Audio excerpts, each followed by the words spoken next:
Hello, Questers, on our podcast live here Wednesday night, December 11th, 2024. I hope everybody's having a good week. A Flood of Secrets last night, episode 5. What do you guys think of that show after we introduce our queen of the synopsises, Judy? Hello, Judy. Hello, John. Hi, everybody. Good to be here as always, and I do have my synopsis. And it's been a good day. My grandniece was 3 years old today, so I've been celebrating all day. Good. Very, very good. Very good. Been cold here, then it got warm here, then it's going to get cold here again. My head's ready to explode, sinuses and stuff, so I have a really terrific headache. But for you guys, you go forward no matter what. What do I tell you every time at the end of the podcast? No matter what, you go forward.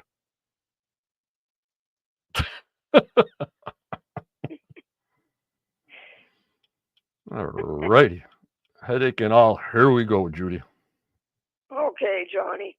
Just don't holler too loud, and then that'll help. Yeah, but the show gets me crazy. By the time I do the hellos, the show gets me nuts. I know. You got a rant to do tonight? I'm not sure yet. Okay. All right. Hello, John Fisher. Here's Gloria. And Tammy Williams is in the house. Hello, Hi, Brenda. Tammy. Hello, Gloria Fritz. Ashley's in the house. Luann's in the house. We are watchers. Neil in the house. J4 is in the house. I'm Donna's little brother. She told me to come here. Welcome.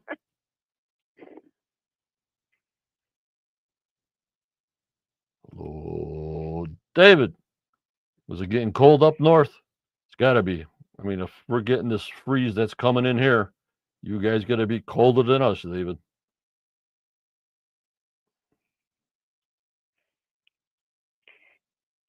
Here in Ontario, it's been running in the 30s and 40s Fahrenheit. Mm-hmm.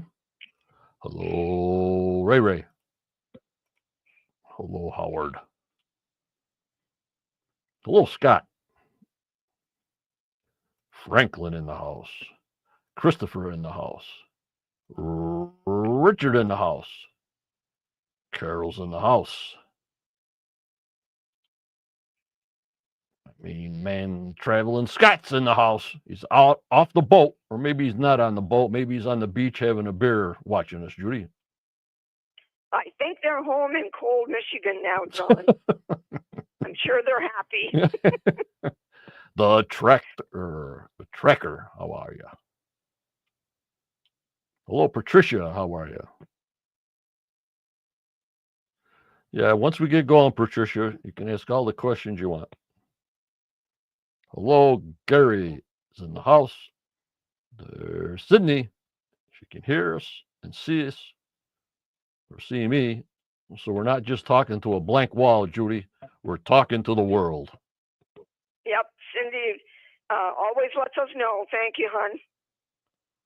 Christopher says a storm's coming to the areas of south of Buffalo. Yeah, my Buffalo Bills team, that was a great game 2 weeks ago in Buffalo. They're always getting buried. And I can't understand why the Buffalo Bills team, I know it's a lot of money, that they just don't put a dome over the stadium. They're building a new stadium for billions of dollars with no dome. I guess, it's the weather is the factor. They go crazy in the weather. They take their shirts off.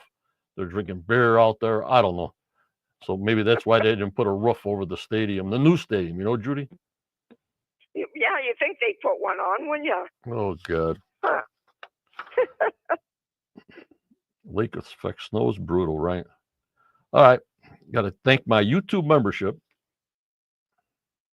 They've been with me many years. I mean, we've been on here for 12 years, but YouTube, I think 4 straight years. I used to do Facebook Live before we went to YouTube. And now we're only on YouTube Live because Facebook does not take StreamYard's streaming service, third party. So that's why I got to download this whole podcast of me and Judy and stick it on Facebook for the people that don't go to YouTube. But that's getting kind of old, Judy. Yeah, for sure, John. Yeah, it's kind of a bummer. I don't know why they did that. I don't know. Well, I want to thank my YouTube membership subscribers, David and Sandra and Tammy and David and Patricia and Sideways and Super, Becky, Alina, Carol, Virginia, Gary, Rebecca, Barbara, Starlene, Jeff, Sandaler, and Roxy for their support. We're about 10 memberships that left. We want to thank Joanne, our lonely Patreon supporter. And also, I got Judy on the line. Judy, thank you for all you do. And the 2024 is wrapping up, Judy. I thank you for all you did and more that we'll have to do in 2005. Thank you, John. My joy. Hello, Doug Korn. Hello, Rowdy. Also, I got to thank the professor. Of course, I'll thank him when he gets back in here for all his work and his work with Charlotte. And I also want to thank Raymond for the great voice he has. And I hope his prices don't go up every year. Yeah, for sure. Let's hope. I want to thank all my moderators, Tammy, Judy, Daniel, Starlene, Kathy, Tanya from Portugal. She's working when we're sleeping. Also, Jeff M. and Gloria to help out on both sides. And David B. on the YouTube side. Our lifetime contributor, Chris Dona, the Star Man. Don't forget, again, a free hat every live podcast. Hashtag hat. You got to be present to win one. I'll get it out as far as on a timely manner. And if you're international, stamps.com needs your phone number. Otherwise, they won't send it. USA, no problem. Foreign, problem. I also want to thank our members from the Spotify. They're always looking for us, Judy. I appreciate all those guys over there on iHeart Radio and Google and Apple, Pandora, Amazon. They're fantastic over there. So we're just live on Facebook, a little bit on Twitter. I do more on Discord and Instagram than the Rumble, Twitch, and that other one that I just mainly, I just don't go on it. You know what I mean? I'm not going to download anything on it. Hello, Richard Schrock. Did I get that right? Yeah, I think so. Schrock. Looks like to me. Okay. Last night was a flood of secrets. As the team continues to uncover evidence, they may be close to the flood tunnels. Cutting edge, ground penetrating radar results detect what could be exclusive to the offset chamber in the money pit. Next week, episode 6 is Hide and Seek, December 17th. When the team hits more wood, just we want to see, right, Judy? Right, John. Yeah, more of it. When the team hits more wood deep in the money pit area where the GPR results detected, that could be an offset chamber. The fellowship is more convinced than ever their search for answers is about to pay off. How many times we hear that over and over again? I hope they find something, but it's getting old. And the new season, I call it the new season because it's the year 2025, Judy. On January 7th, on 2025, it's called It's All Your Fault. So something happened, right? It's all your fault. All your fault on something. So that's our. Look forward to that. Yeah, that's our first program, January 7th, 2025. It's all your fault. I don't know. They come up with some things. I don't know. Oh, really? So do we have 2 weeks at Christmas time and New Year's that they're not on? I don't know. That wasn't stated. I can't remember what they did every year. I should remember, but usually they skip. Yeah, you know what I mean? Yeah, I'm pretty sure they do. Yeah. Christmas time for sure. Yep. There's our team right here. There's Judy in the hook. The professor, Tammy. Jeff M. David, Starlene, Gloria. Tanya, upper right-hand top. Appreciate you guys all. The Compendium. Daniel and Charlotte took over from the Blockhouse Block. So please support them as much as you support me.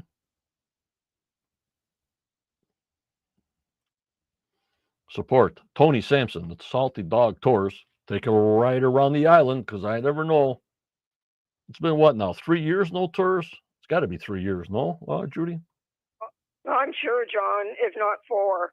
Definitely 3. Yeah.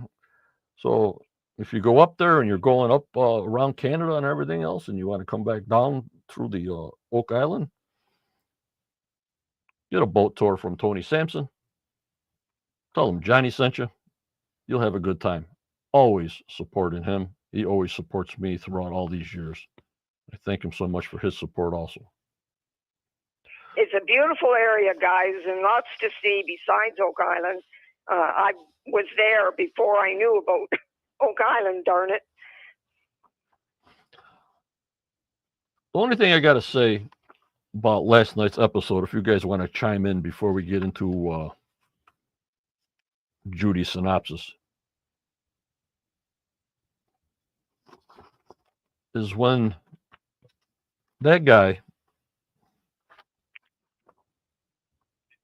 did his radar. That we'd done that so many years ago with a many 6-inch PVC pipes, if everybody remembers. But what I'm thinking now is we've been at this for so many years, Judy. You know, like how my equipment's breaking down and everything. Hello, Donna Golden. You know, my stuff is as old as 13 years old, this computer, that monitor. And I'm even breaking down equipment-wise. Who knows this show was supposed to last this long, you know? Yeah, we never dreamt in a million years, did we? No. Hello, Professor Daniel Spino in the house. And what I'm saying now, is it possible, because we're in this merry-go-round, which is possible, technology is moving so quick that they have to redo everything because the old detection systems are not comparable to the new detection systems. You know what I mean? That makes sense, doesn't it? It really does. How, that's the only reason I can think of going around and around and doing this scanner, that scanner, this scanner, that scanner, this metal detector goes deeper, this one goes wider, the 3D scanner, LiDAR, all this stuff. We're going to have to go through all the stuff that's updated, right? Right. Yeah, because this new radar scanner was something we'd not seen before. Am I right? No, there was another one he stuck down the pipe, a bunch of pipes. I was looking for it, but I couldn't find it. The guy stuck it down the pipe, and all the drill pipes, all around the money pit again, same like Eagle Canada. But it just seems, oh my God, that means we got 24 years of seasons. Oh, dear. If it took them 12 years to do this, and now we're going back, it's going to take another 12 years to catch up to this stuff that'll be obsolete. You see where I'm going with this?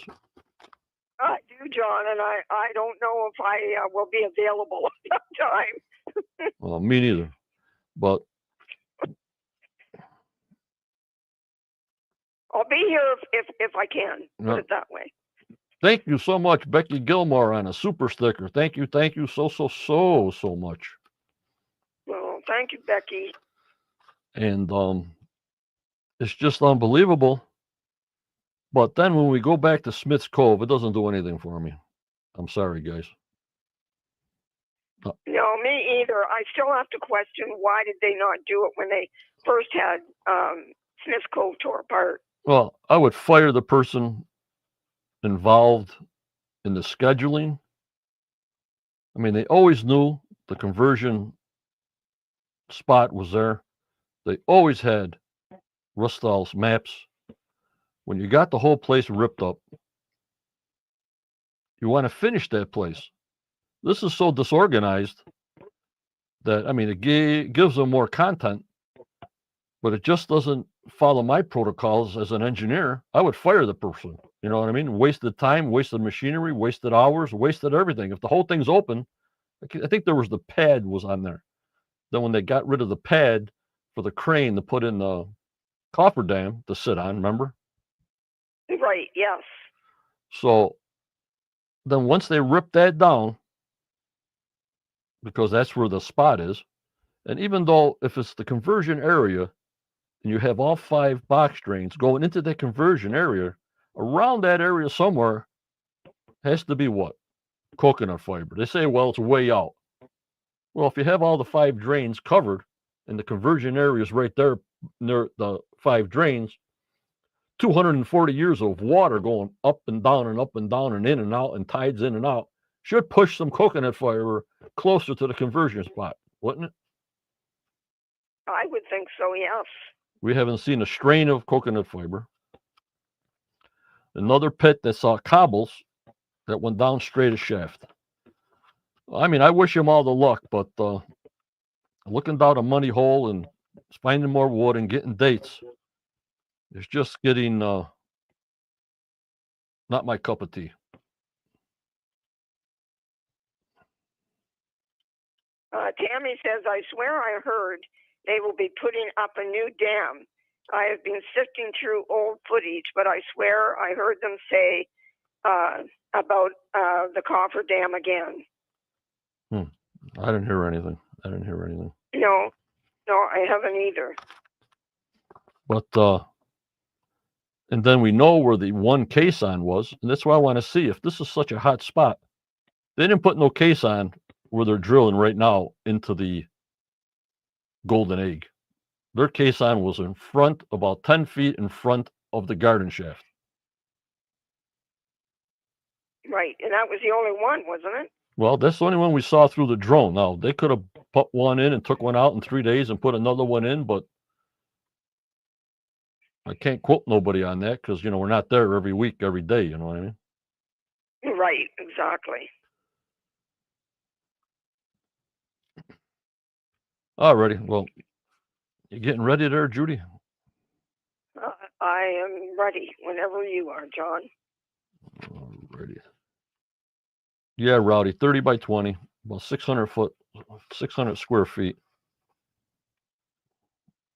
In this void, this ripple void that will go through. Could be anything. You got Eagle Canada didn't show anything. Everything else didn't show anything. This guy shows it again. 127 feet deep. I don't know. Alrighty. I don't know, Rowdy. We don't know if they did 2 or 3 cans. I didn't get no.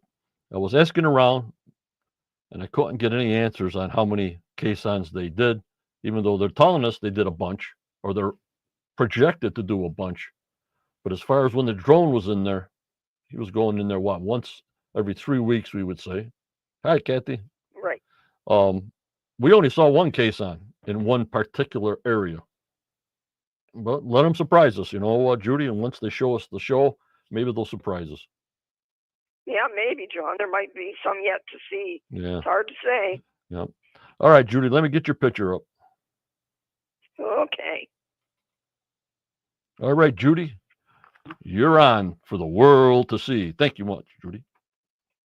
Okay, thank you. I got a big horse tonight, guys, so bear with me. And we are season 12, episode 5, A Flood of Secrets. Episode 5 opens in the early morning on the beach of Smith's Cove, where Billy is digging and Gary is detecting the spoils in hopes of finding the ever-elusive flood tunnel. They see deep down a board that looks to be part of a wall. So they call Steve to mark this exact spot. When he arrives, he points out that the wood lines up with the flood tunnel. They will continue digging. Over in the war room, the team is meeting with ground-penetrating radar expert, Dr. Jan Franke. Dr. Jan will use a radar tool that will go right down a borehole, sending out beams in order to find any air or water-filled voids that might be there. Rick tells Dr. Jan to get to work and good luck. That afternoon, back at Smith's Cove, they are finding more boards as they dig deeper. Billy dumps water on the boards to clean them off, and the team can see the boards have straight edges which makes them man-made. At this point, a section of the trench caves in. Billy grabs a large piece of concrete that Rick says is not a uniform thickness and wonders if it is from the rest stalls. It will go to Emma for testing. Billy then pulls up a large wooden beam that is hand cut.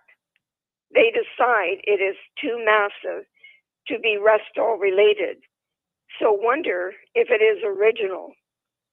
Craig says, with these finds, let's keep digging. As the morning dawns, we find Craig and Dr. Frankie in the money pit area, about to put the radar tool down borehole HN16, which is in the area of the golden egg, within a few feet of the garden shaft. The radar could show an area 15 feet out from the borehole. Later that afternoon, the team meets in the war room with Emma to get the test results of the concrete found last week in Smith's Cove. Emma says it is made of limestone and clay or shale.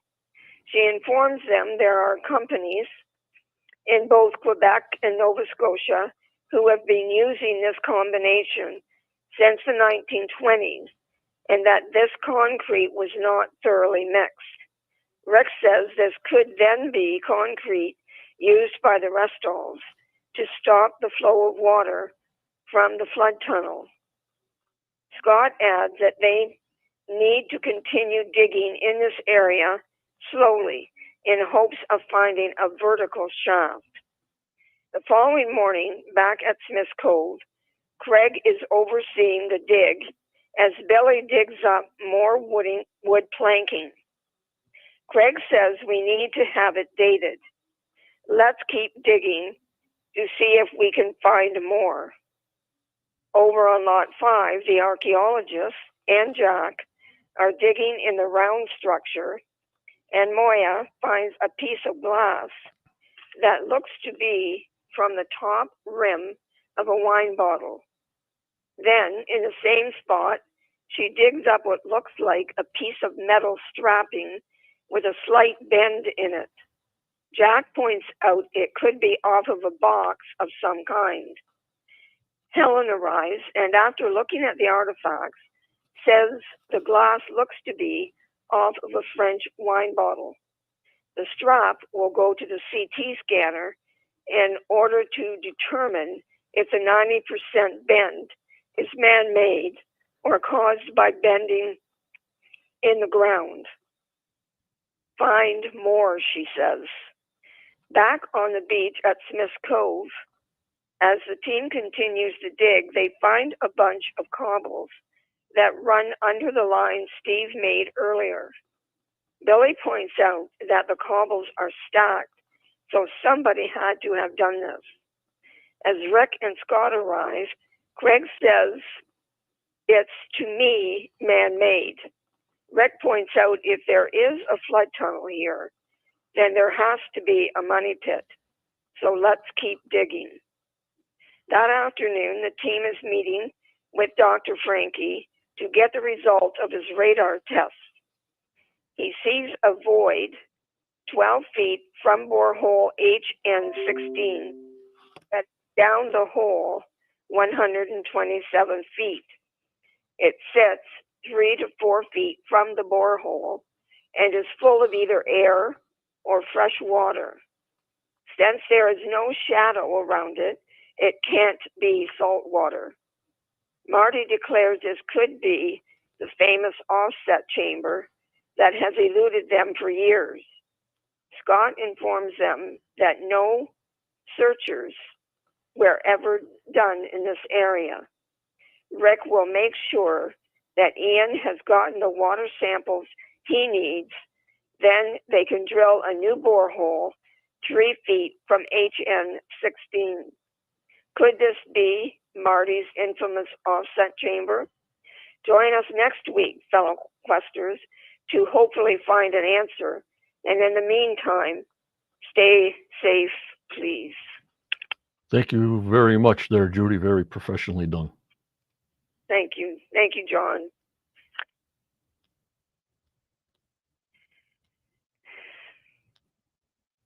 Very, very good. Thank you, everybody. Yep, I'll let everybody get their statement in there.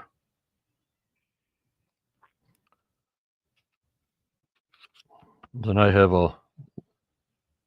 I don't know if you want to call my things rants or questions. I don't know. A little thirsty. I don't know if you want to call it a rant or a question. I got a big question for you guys in a rant. You want to hear it? Yep, let's go. Go back to the garden shaft. Okay. Everybody got your mind at the garden shaft? Yes, I do. I'm laughing at Daniel. He said, Judy for Prime Minister. Yep. We need a new one, Daniel. Yep. All right. We're in the garden shaft, guys. Okay. We go down the ladder. The water's coming in. About 108 feet down. We have salt water. Obviously, salt water is coming in from the bay. Okay. We're in the garden shaft. Now we got out of the garden shaft, out of the salt water, and now we're going 127 feet down, about 10 feet away from there. And he's into spring water. The flood tunnels are coming from the bay through the finger drains through salt water. How the heck can this guy say that it is spring water, because it would have been a little bit more foggier or fuzzier to see if it was salt water? You got 127 spring water, 108, 10 feet away. That's salt water. I don't believe it. Let me hear you. John, I hadn't thought of that, but it certainly does make sense. I don't know much about springs, but maybe there's a spring in that area. I don't know. They're only 10 feet away from the garden Right, shaft. you're right. Yeah, exactly. Less than 10 feet. How can in a 10-foot area you can have salt water, not existent, not mixed? He's saying spring water. Talk to me, guys. Talk to me, please. Yeah. I need. Come on, somebody. Yeah, let's hear your opinion. After 12 years, I want an answer. Because you ask those guys, they won't give you no answer. If I get them on here, I got all kinds of questions, and they can't say anything anyways. You know? Right, exactly. Yeah, and I don't get it. I don't. Professor, where are you? Daniel, what do you think?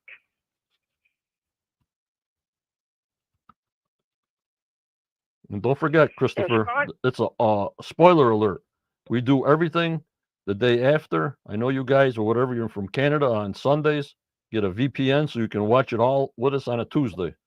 We're a big spoiler here in the seasons. Right, Judy? Right. Yes, we are. So if you're going to listen to us, I guess you're just going to have to put up with us. Cindy, it was salt water. I got it all in my screenshots and 1,000 texts on our page. That's what I wanted to know. And they said it was salt water in the garden shaft. Now, right? Boy. Yes. Yeah. Yeah, I'm sure that's what they said, John. I know it is. Yeah, I know it is. I got it someplace. And how can it be salt water changed to spring water if the 5-finger drains are in the bay? That's all salt water that goes to the conversion spot that goes to the flood tunnel. I'm getting crazy or I don't know if you want to call that a rant, or people say I knocked the show. I just want answers. You know, J4, clay barrier. Yeah, okay. Clay barrier. But if this thing is packed in clay, if it is a vault there and it's watertight, why is there spring water around it? That's true. That is so true. I didn't even think about that as I was writing my synopsis. Yeah, but say they did pack it with waterproofing clay to save it, so it's not going to be all. God forbid we got 10,000 drill holes that we didn't poke anything through any of all this stuff all these years. My question is not is the vault watertight? It's how do you get spring water? I got to get how close were they from the garden shaft? Very, very close. How does it change from salt water to spring water when your salt water is so abundant in that area? Right. Would be interesting to know.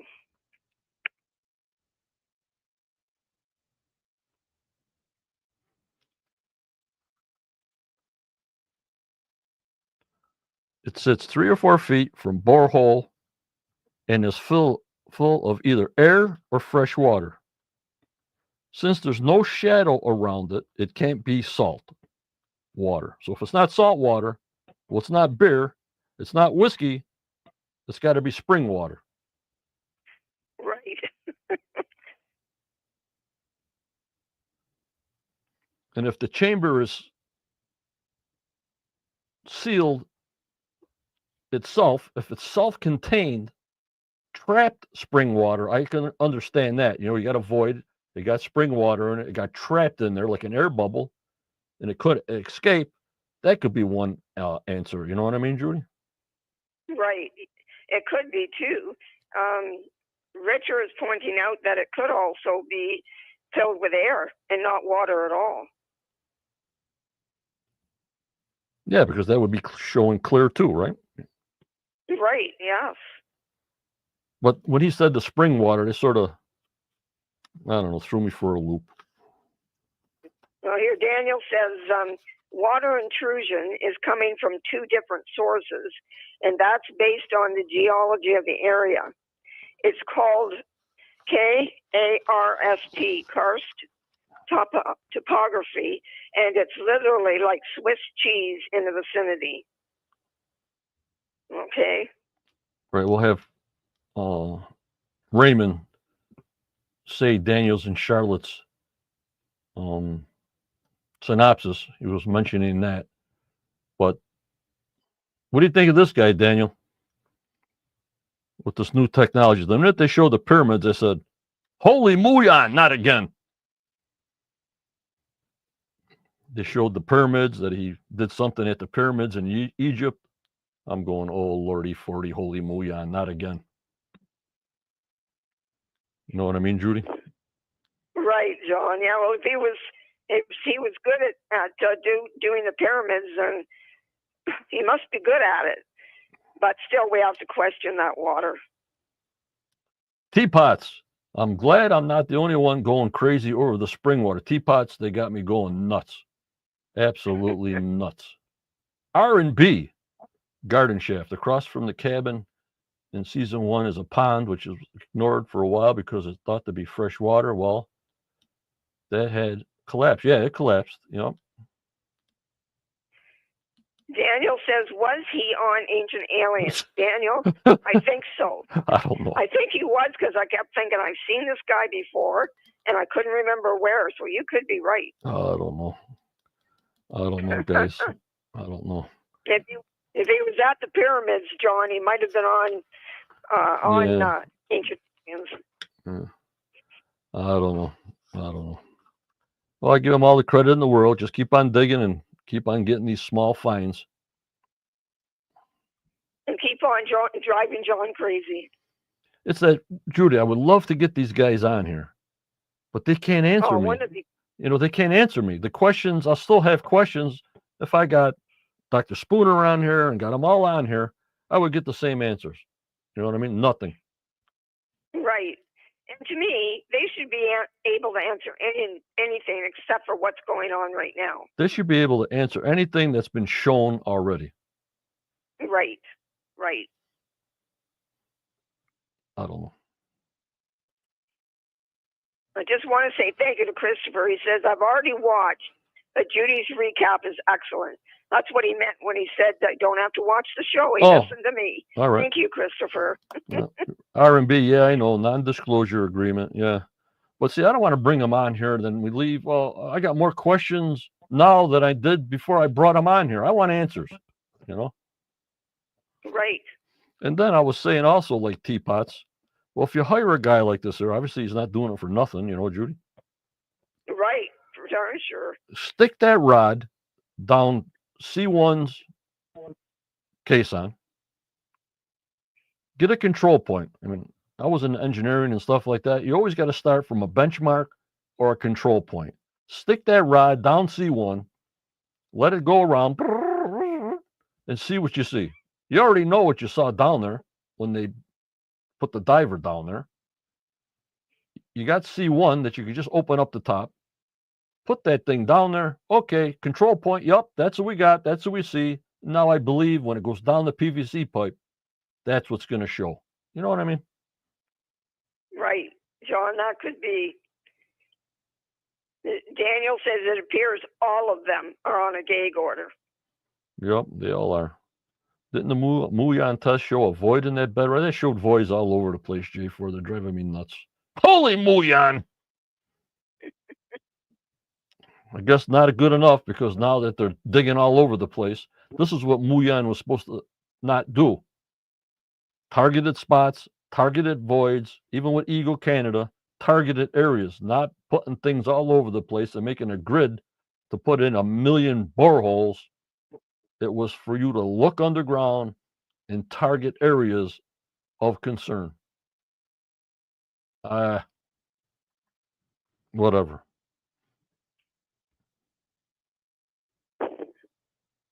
Tammy says, I've heard his name. She's talking about Dr. Frankie on a documentary regarding the pyramids. Okay. All right, here we go for the screenshots, guys. Say whatever you want to say. After they find the treasure, Richard, in my opinion, there's no treasure there. We're just looking for bits and pieces to get some answers of what was there. And I always tell people, what have they found factually that can prove that anybody was there, Templars and such, from Dan Blankenship's time?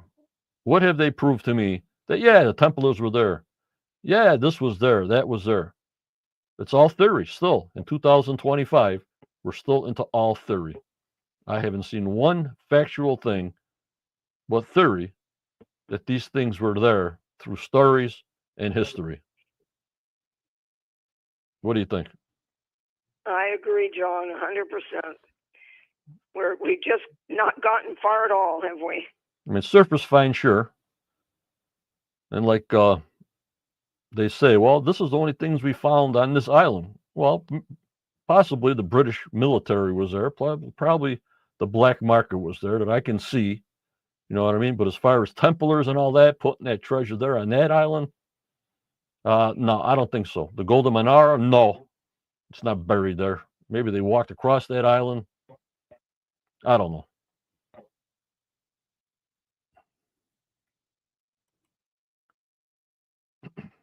Here we are at Smith's Cove. And we always got to hear this. The clues that could help solve the 229-year-old mystery. Nope. Next year will be 230 years, right? Right. Yes.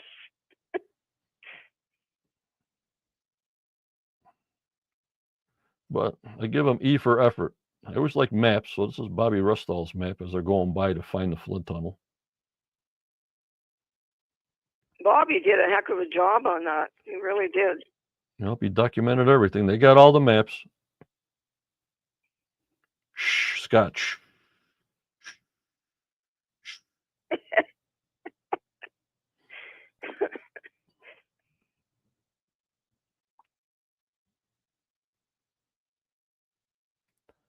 The team was able to reach 30 feet in depth. Because they got to know how far that tunnel was, that shaft they dug before they passed away, how deep that was. You know what I mean? Before they passed away, he has to have all paperwork on that, Judy. Right. They must have. It's too bad, man, that happened. They may have found it, John. Well, if that's 30 feet of shaft, there's not hardly any wood that we're seeing so far. J4. Very little. Why Smith's Cove again? Oh man, this J4. He sounds like me.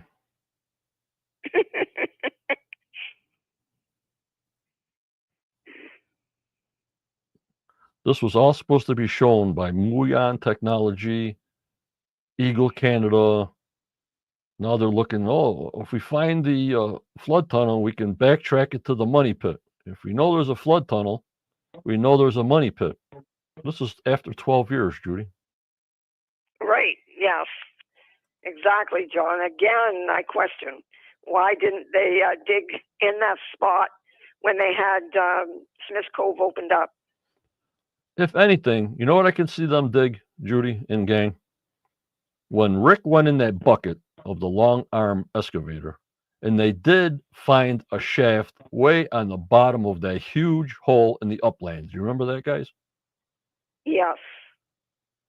If you want to search something that you didn't search, why not redig that and start from that point? Right. Yeah, I often wonder whether it was too deep and it kept falling in on them, that they didn't finish it. We never did know that. Here's Daniel. You want to say what Daniel said? The Restow's work is currently being chased. What happened to them was tragic. Mm-hmm. But honestly, they were amateurs and not professional searchers. Dunfield was a geologist and mining engineer. I agree with you, yes. Daniel, 100%. I agree with you 100%. Yes. Then you find a couple of horizontal boards. 2 boards. Oh, fantastic.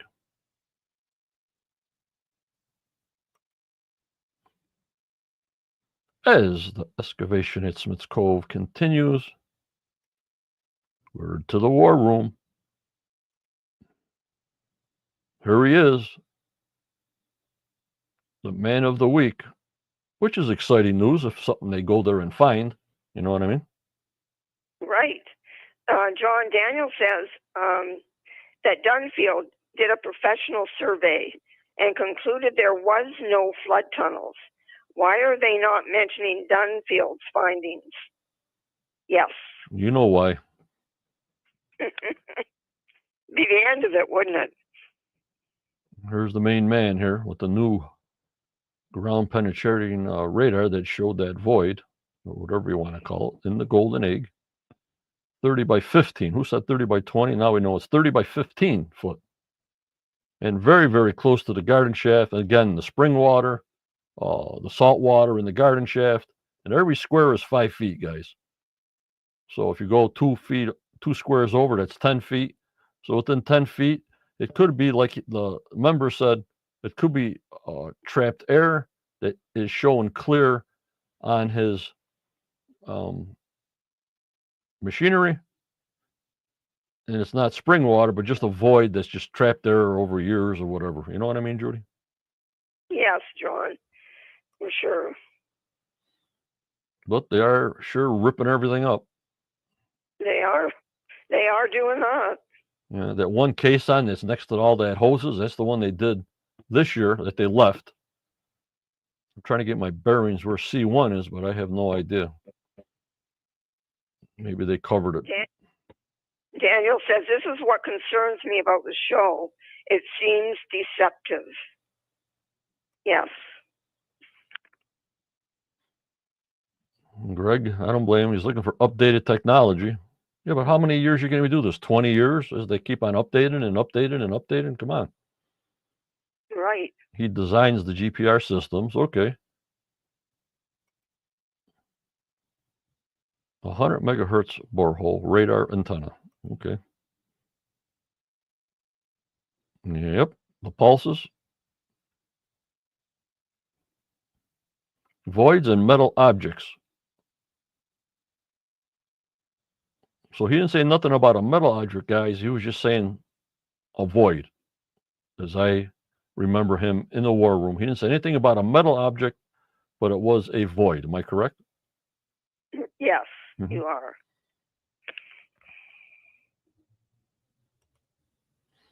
Now, this is when they go outside. Like I'm saying, always use a control point. I would stick it down like I told you, C1. They know it's down there. How long is it going to take them to drop it down? 175 feet, and see what the computer says. And if it shows the same, the stuff is good, Right. Yes. Double check it. Mhm.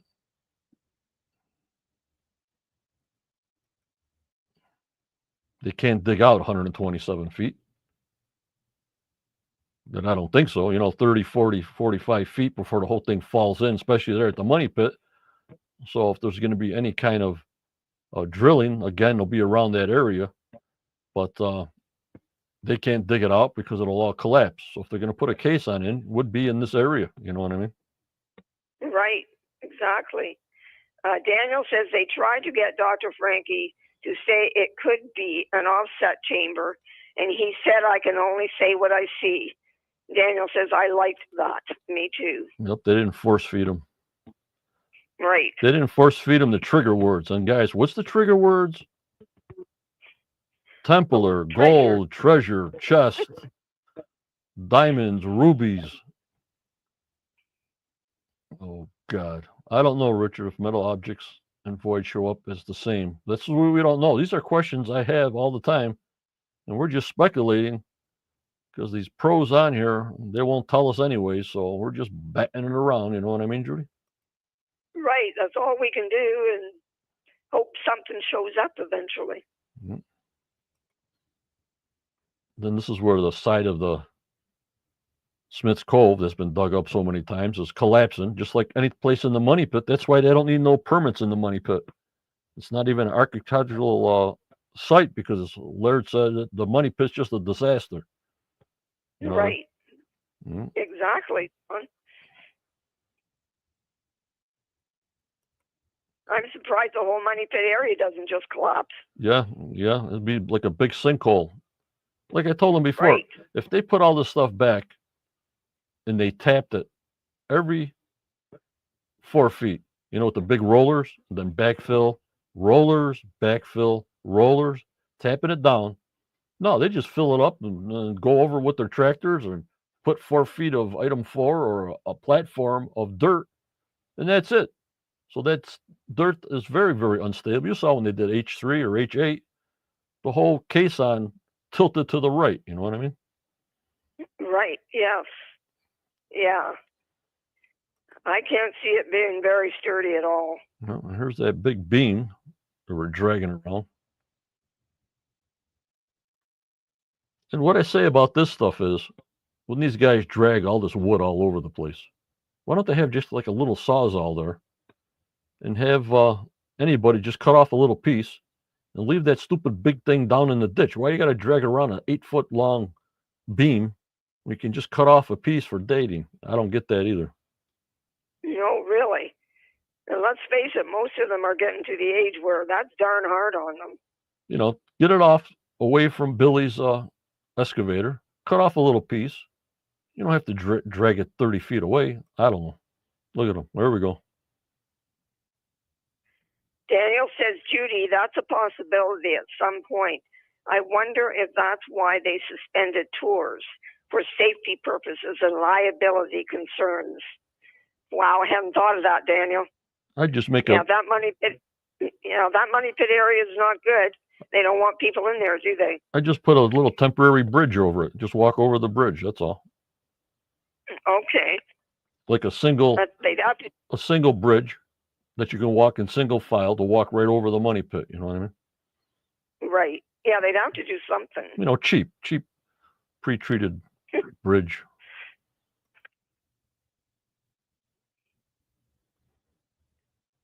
And that's how close they are to the garden shaft when they said salt water and spring water.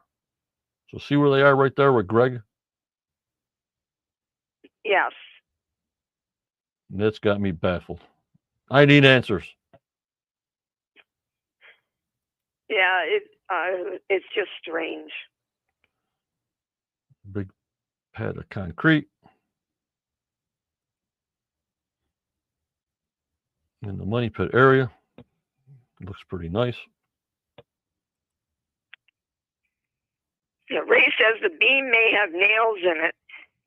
Yeah, it could, Ray. It'll be interesting to see if there is anything. Yep, Cindy, we got a lot of wood for a bridge. More than I want.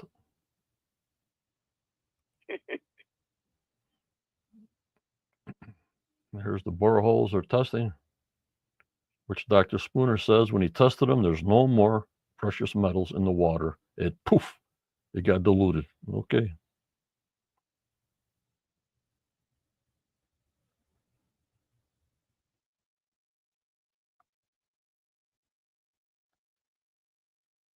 Yep, Daniel. And this is the hole they tested, HN16.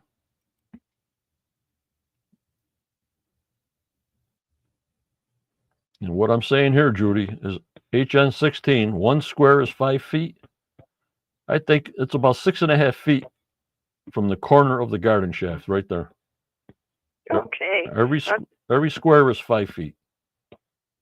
Okay, and that's darn close. So say to the garden shaft opening, it'd be 5, 10, 15, 20 feet. It'll be 20 feet. But yet all that water underneath there does 20 feet is nothing if the water's rushing in there. You know what I mean? Right, yes.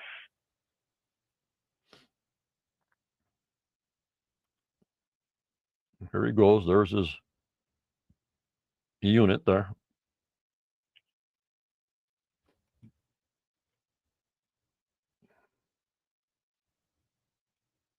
As Scott says, I think there are so many more people there nowadays all over the island working on the production of the show.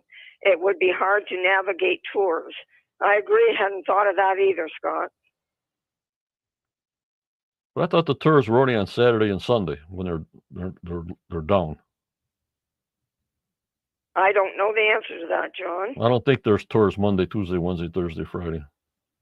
Oh, okay. I think 2 tours on Saturday, 2 tours on Sunday. Then my mind is fried, so you guys would know more than me.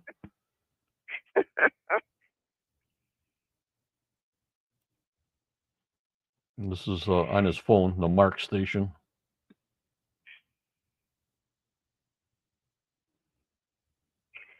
Sydney points out, Rick also mentioned there are open wells all over the island. Yep.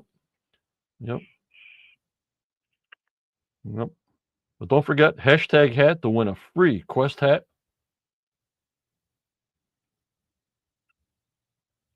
If you're international, I will need your phone number to mail it out. And here it is, a piece of concrete. There it is. Exciting.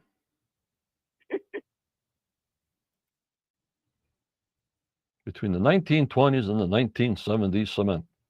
That away, Emma. Emma, I give her a lot of credit because her machines tell it the way it is. That's it. You know what I mean?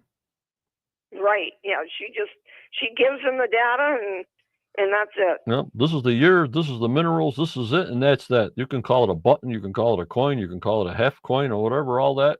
You give it to her, and just listen to her, not all the rest of the prep talk. You know. Right. Exactly. I'm anxious to hear next week what she finds out about the piece of strapping found last night. Yeah. Couple of maps here. And don't forget, in Smith's Cove, they also dynamited or TNT'd 4 holes right there. They blew it up.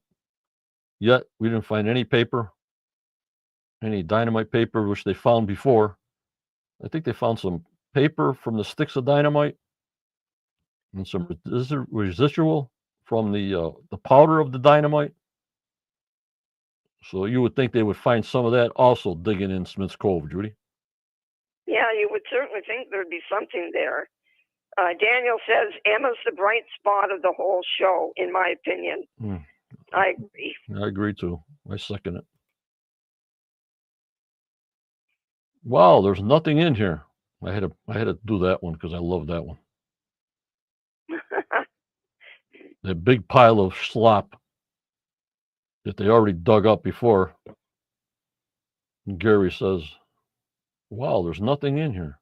Not a nail, nothing. Wow. And they're looking for rocks. I was wondering what that canvas or that tarp was underneath there, but what do I know? Right. I know I don't know. There's the sides caving in. Luann's wondering how deep that hole is. 35 feet. That's what I thought, yes. And here's that board. You see Steve's orange line. And Jack, no way, goes to lot 5, and here they are.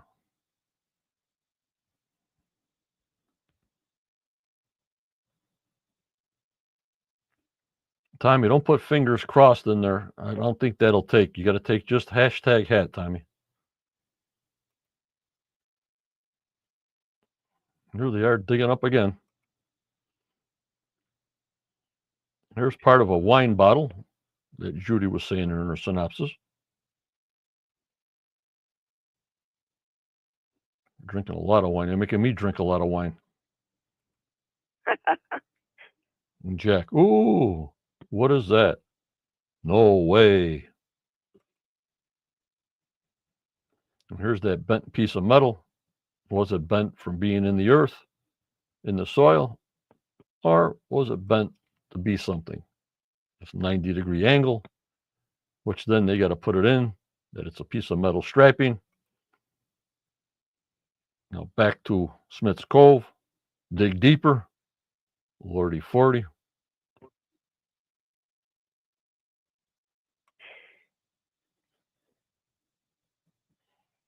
A lot of Smith's Cove shots. Thirsty. It must be off a treasure chest.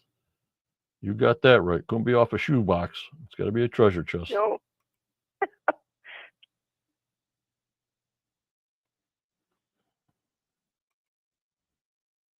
This is a shot that had a GoPro on top of the crane here. I like that shot. Something different. You know what I mean? They put a little camera on the arm. Yes. Looks good.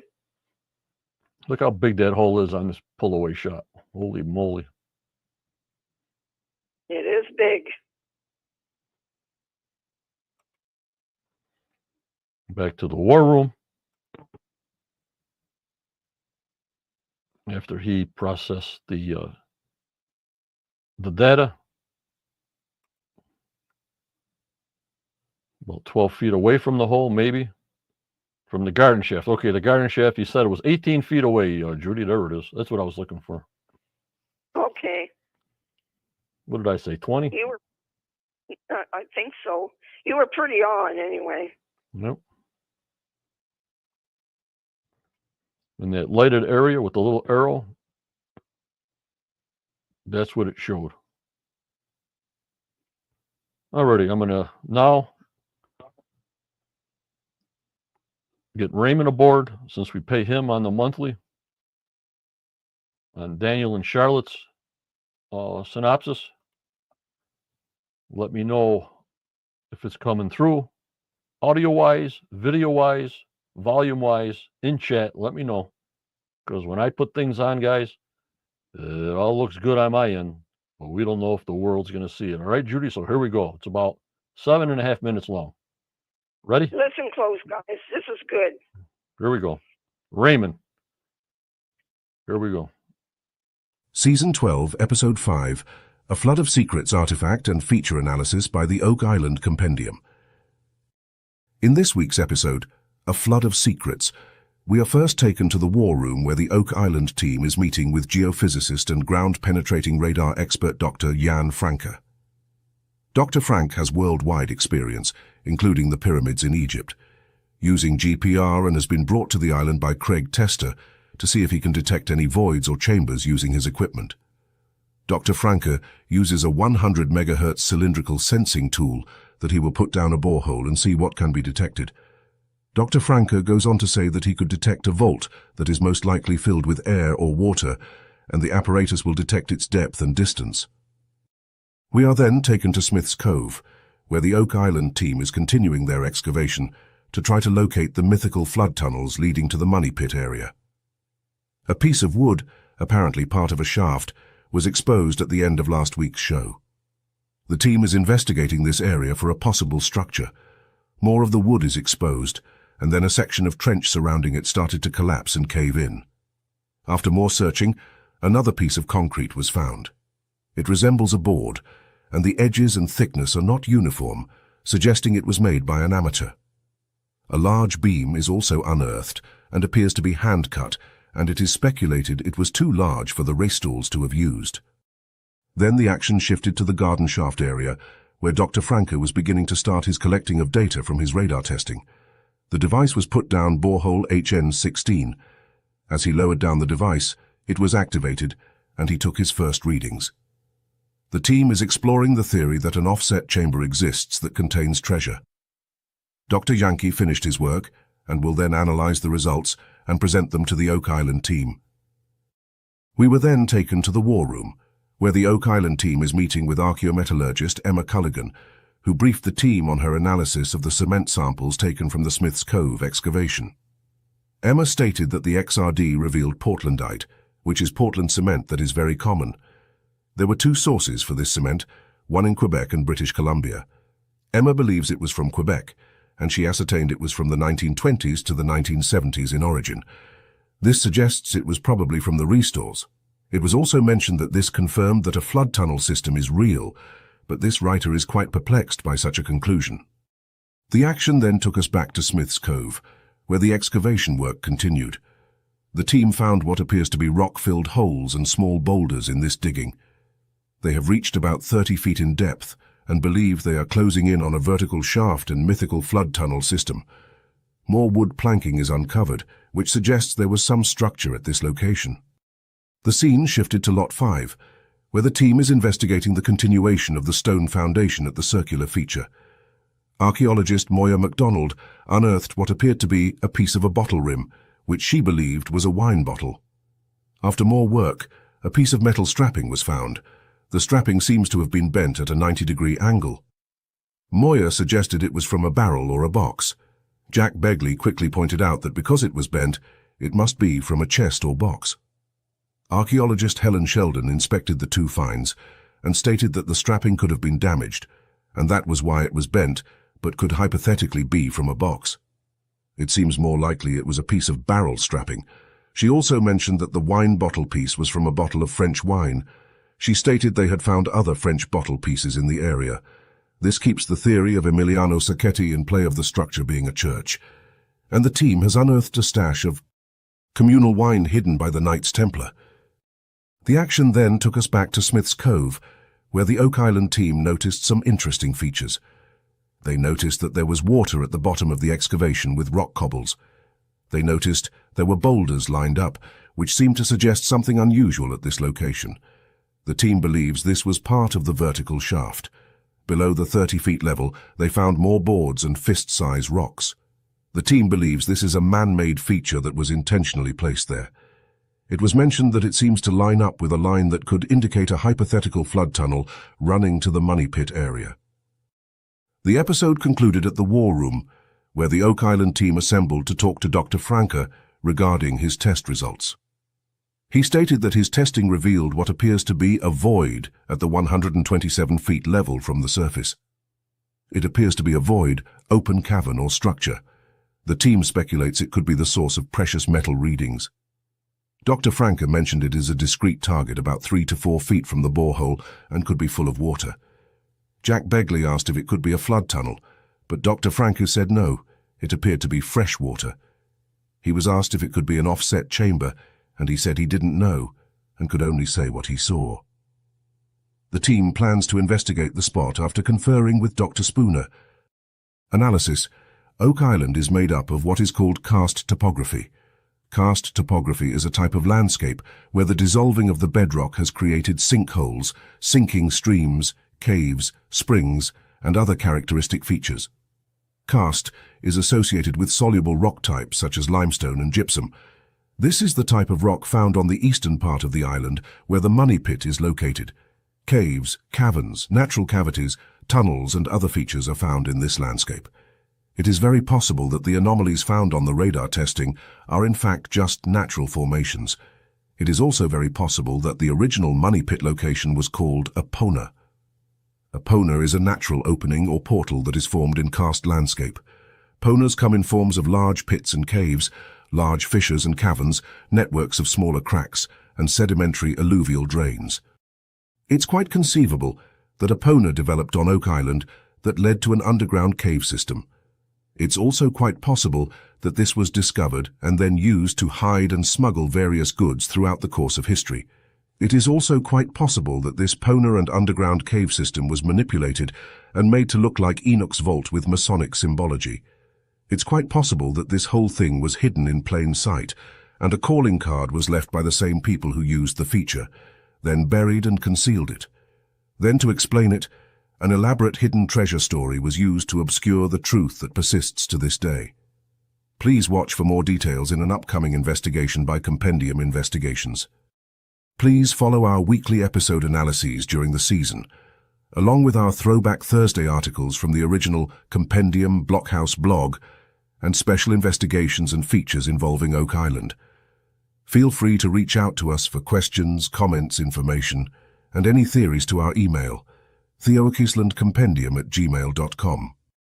Please visit www.theoakislandcompendium.com for this article and our other content related to the Oak Island mystery. Good day from the Compendium. Daniel and Charlotte. Very, very good. Very good, Daniel and Charlotte. Very good. So I want to encourage everybody, when you see it on Facebook, John has it there, to read the last part again where they give their analysis, because I think it's really important. J4, so is the treasure in bedrock? Could be. All right, we got 4 entries that nobody has won a hat yet. So I'm going to go these couple of screenshots here, and we're going to draw for the hat. And he said it was a discrete void space, 127 feet deep, right where that arrow is, about 3 or 4 feet from that borehole. If it was salt water, we would see a shadow zone. This is what I was ranting about, guys.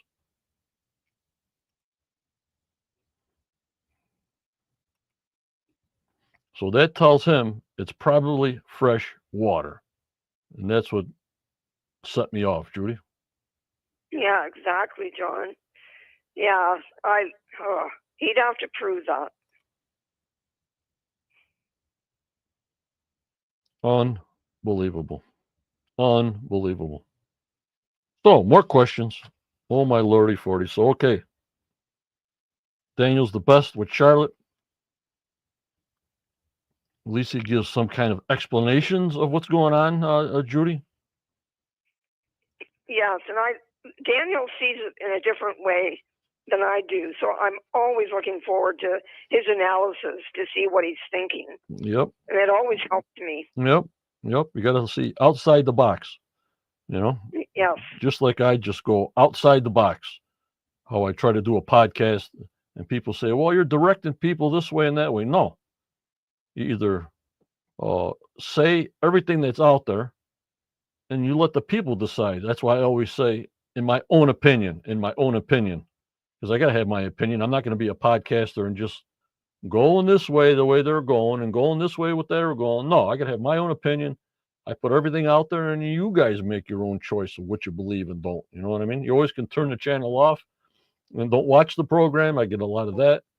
But we're in it for the long ride. After 12 years, we see it.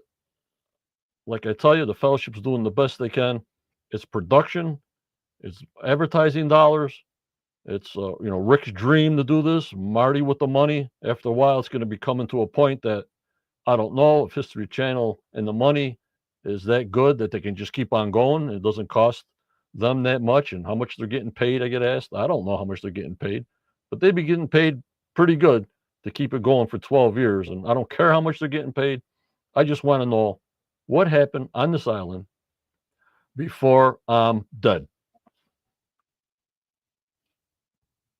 You know what I mean? Yes. I think that we're all with you on that one, John, for sure. John, I had somebody ask me why we have two synopses. And the reason, guys, is mine is to introduce everybody to the show from last night, because not everybody gets to see it, but everybody wants to be with us on Quest and take part in chat. So that's why we do that. And in the end, we do Daniel's, because he does have his analysis there, which is something I don't do. Yep. So that's the difference. Yep. It's the more information, the better. You know what I mean? Right on. And Daniel always picks up things I miss. So. Yep. Okay, we got 5 entries, Judy. Okay. Where are we going to go? Let me get to my share screen. Giveaway. Sure. Okay, 5 entries. Here we go. If you're international, I need your phone number. You give all your information to Quest of Oak Island at AOL.com. I'll get it out to you tomorrow morning. You got to be present to win. 1 out of 5 is not bad, Judy. No, it's not. So good luck, everybody. Until everybody has a hat. I won't rest until everybody has a hat. There we go. 3, 2, 1. Bingo.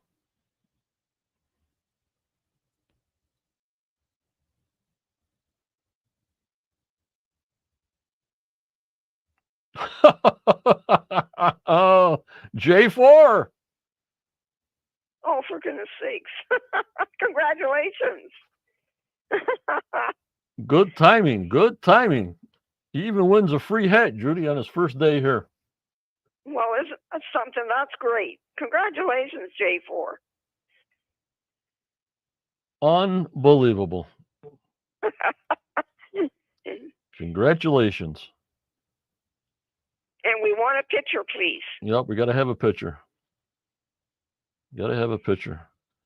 All right, Judy, we've been on for about an hour and 20 minutes. My eyes are killing me.